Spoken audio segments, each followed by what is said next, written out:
يا اما بتاكلي ايه يا اما؟ شوربة خضار. شوربة خضار؟ انت مش عامله اكل ايه النهارده؟ ما انا عاملة شوربة خضار. يا ايه شوربة خضار دي؟ يعني فيها ايه شوربة الخضار دي؟ فيها كوسة وبطاطس وبسلة وفاصوليا. ياما انا عايز اكل حواوشي، عايز اكل كشري. عايز تهوهو يا معفن؟ هوا وايه ياما؟ انت شايفاني كلب قدامك؟ ايه شغل العيانين ده؟ ده عيانين؟ شوربة- روح اسأل الدكتور على شوربة الخضار. يا ما اسالش حد، انا جعان ياما. في شوربة خضار اهي. ما كل انت باكلش شايف. ما باكلش شوربة الخضار انا. خلاص ما تاكلش، مفيش اكل غيرها. يعني ايه ياما ما باكلش اموت يعني؟ اهي بطاطس اهي حلوة. انا ما بحبش حاجه. انت اصلا حاطه كوسه اللي انا ما بحبهاش. جزر، في حد ياكل جزر؟ كوسة مفيدة للقلب يا ستي وجزر أنا عايز- للنظر. ما بتعمليش لحمه ليه يا ام؟ لحمة مالها اللحمه مش مفيده؟ بقت غالية.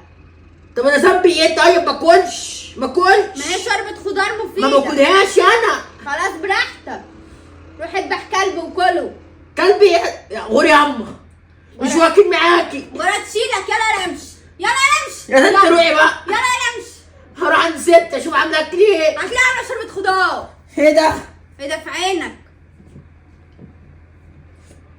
ما حلوة اهي.